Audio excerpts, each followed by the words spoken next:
Guys, the chicken is here, bringing you another Boom Beach video. Here it is, guys. Here it is. The chicken comes away with the victory. Now, you can't tell me right now at this moment that you are not hyped for Warships after seeing that. How sick was that? Right? Was that not like the coolest looking thing that you've ever seen? So I'm going to talk about how I was able to come away with the victory and just kind of my first take on Warships now that I can talk about everything that you guys have just seen. And yes, we are wearing the chicken over turtle shirt today, guys. I felt it was pretty fitting. But no, shout out to Turtle. He was a good sport. You know, we had so much fun just joking around with each other, as you guys saw in the video. Can you guys just let me know if the audio and everything is okay before I get too far into this? I feel like the desktop one's kind of loud, but yeah, man, so much fun, so much fun. So I'm going to go over here for a sec. So let's break it down here. Let's break it down. Let's break it down. Yeah, guys. So who was on Team Chicken on the Twitter poll? Not a lot of yous. Not a lot of yous. I was doing pretty bad there. I think I came out, it was like 42 Zed, 30 something Turtle, and then like 10% Chicken. So we didn't have a ton of you guys voting for us, but we got the trophy right here. So that's all that matters, guys. That's all that matters. Alright, so the first matchup against Turtle. I guess we can talk about everyone's matchups, kind of. So basically, I'll show some operation text while we get this going, I guess. So basically, the biggest thing to me on Warships starting at lower levels, the biggest thing there is it kind of it's so dependent on how you build up your tech tree, mainly the troops that you pick and how you build your base. Because when you're at low levels, like, it's different when you're maxed out because you kind of have everything, or you've you know, you've heavily gone one way, but you're still somewhat balanced at once you're maxed out. Early on, you really kind of have to take a gamble and either go one way or the other. Like, you're either going to go armored units or you're going to go Zookas and flares and smokes. So you're kind of it's harder earlier on because you have to make a decision of what you're going to go with, and bit of an echo with the music. Yeah, and it kind of forces you to just play one way over the other, and you saw there in the first matchup, especially with Zedmont and OP Destroy, it was it was basically what it came down to was Zedmont knew or had a pretty good idea that OP was going to pick Rifleman, and he just built his base 100% around countering Rifleman, so that allowed him to come away with a pretty easy victory.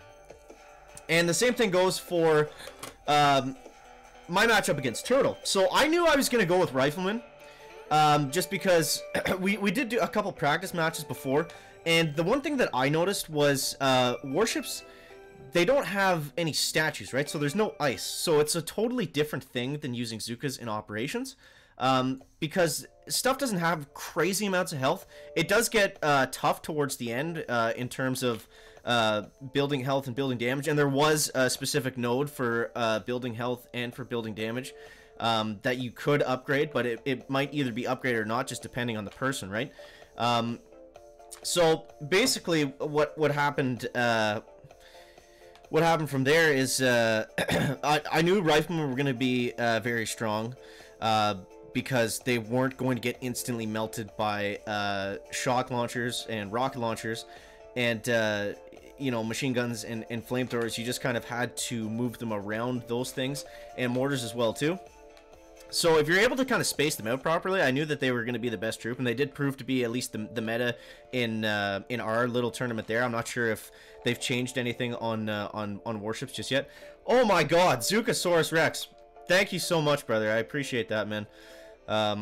Chicken over Turtle. Chicken over Turtle. We did it, guys. We did it. So I hope you guys got a kick out of that. We were chirping each other back and forth pretty good, but I thought it was just hilarious. So I think it made for a great video. I really did. I wasn't sure how it was going to turn out because I didn't see how it was finally edited and stuff until today.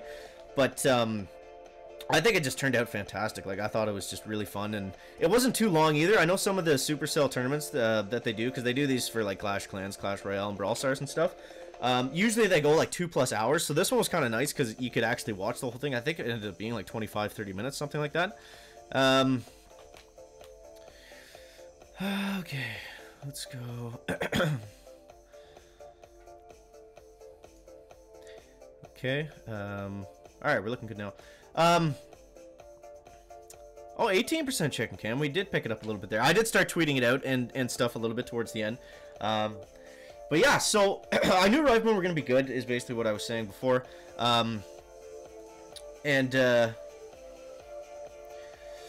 Yeah, so I built my base around the other guys using Riflemen. And that actually worked against me because everyone that went against me used tanks. Zedmont used tanks and Turtle used tanks.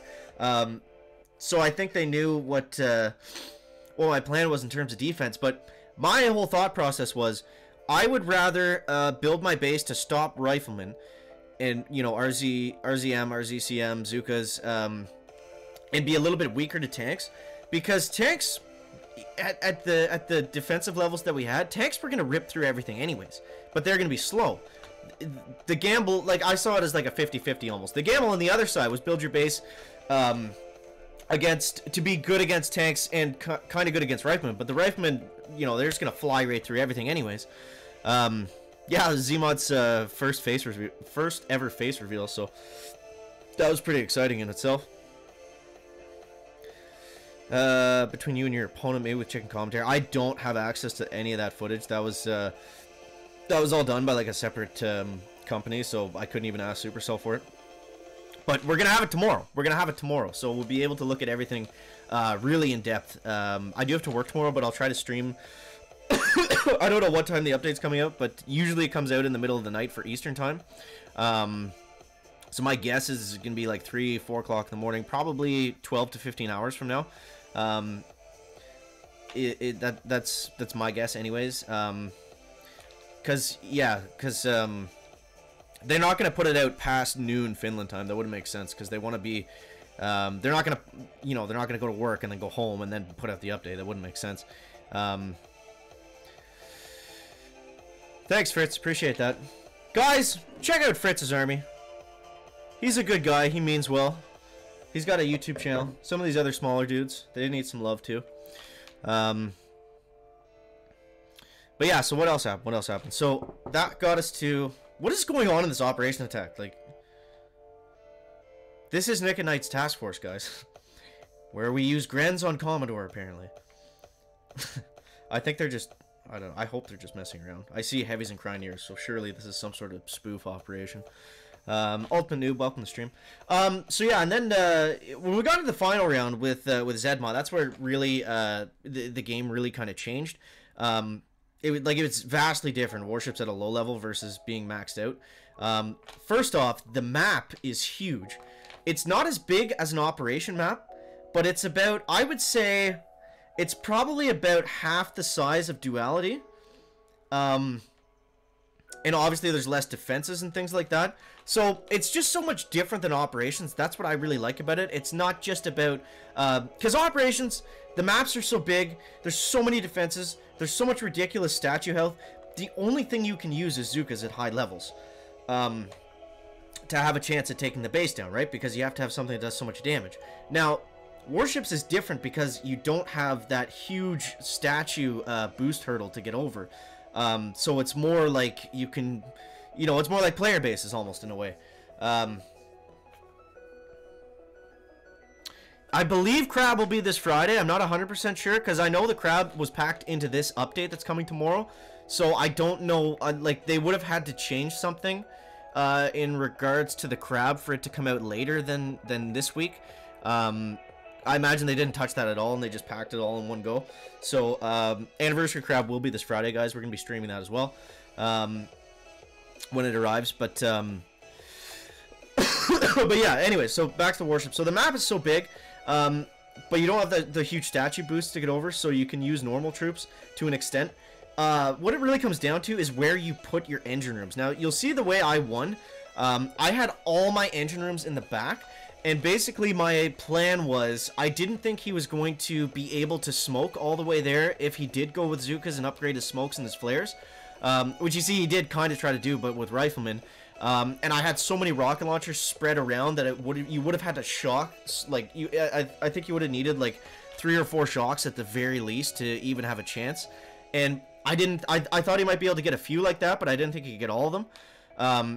So I wanted him to do, like, a spread out attack. I wanted him to have to go through all my defenses first to get to the back. I thought that was going to be the hardest way, because the way we had the engine room spaced out before, and this is big, this, like, you get to choose where your power core is, essentially, is we spread them all out because you just had that small section of the warship, right? So there wasn't a whole lot of area to play with.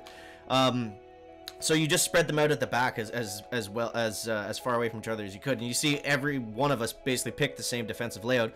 We just had different defenses and buildings and things like that to go along with it. So, yeah.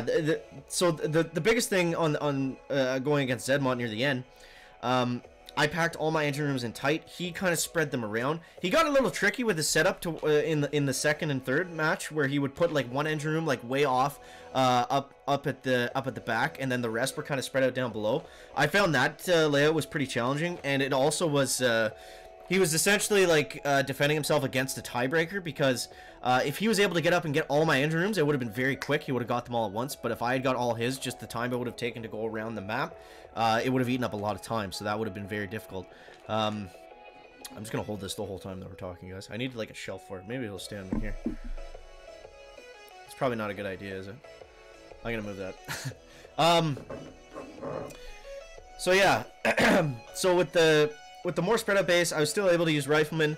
I brought in Kavan with second wind both times because I just wanted to get more riflemen. That was my whole idea. We don't need to say that. Let's go to yesterday's. Yeah, that was my whole idea there. So, and it ended up working. It ended up working. I just spammed the riflemen down, and we were able to keep them alive and move around enough that we could take out each engine room almost individually. So it's gonna be really interesting to see once the community and everyone gets this into their hands. Thank you, Shish. I laughed at that in the chat. Global #1. That was funny. Big shout out to Shish Kababber, guys. Make sure to check his YouTube channel, guys. Rick C, aka Boom Beach, is in the chat. Big shout out to Rick, guys, for throwing this all together. I think by far he's shown already to be the best community manager that we've ever had here, and I feel like most of you guys agree with that. So big shout out to Rick, of course. And yeah, I'm excited to see how it's going to go once everyone else gets this out in their hands. Because it's going to be, you know, because we had our strategies, but there's just 4 of us. Or, yeah, well, 5 including Rick. But there's just a few of us there. So it's going to be interesting to see if someone is able to, you know, come up with new metas, new strategies that work really well. I'm sure there's going to be, like, optimal, like, tech tree path upgrades at different levels and things like that. So that's what I'm really excited about. Like I've said in all my videos, I'm probably most excited about the tech tree just because it's going to be, you know, it's going to take a lot of getting used to. Everyone's going to make a ton of mistakes at first, which is going to be funny. And it's just going to be, it's just a new way to play, so it's just going to be a lot of fun. OP Destroy, welcome stream, man. Thank you so much. Oh, man. But yeah, we did it. We did it, guys. Crazy, crazy, crazy.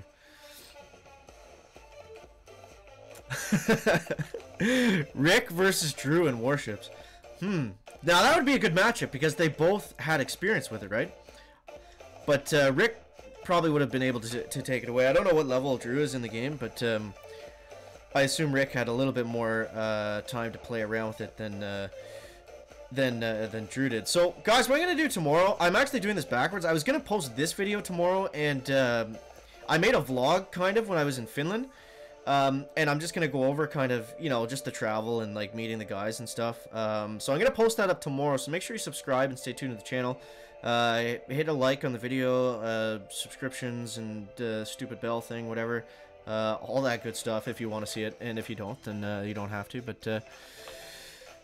yeah, that's true, eh, Blitz? That is true. I do have a Warships task force, so we'll see how that goes. To at least unlock Flare. Yeah, Flares are crucial. Smokes, it depends, like, how far along in the tech tree you are, I think. Obviously, smokes you're going to need if you're going to do any sort of Zuka or crazy Zedmont Smoky Rifleman attacks, but other than that, they're not overly useful if you're going to do, like, a spread out, like, RCZM, like, OP Destroy kind of attack. But yeah, it's gonna depend. It's gonna depend on a lot of different things. That's why it's so great, guys. That's why it's so great.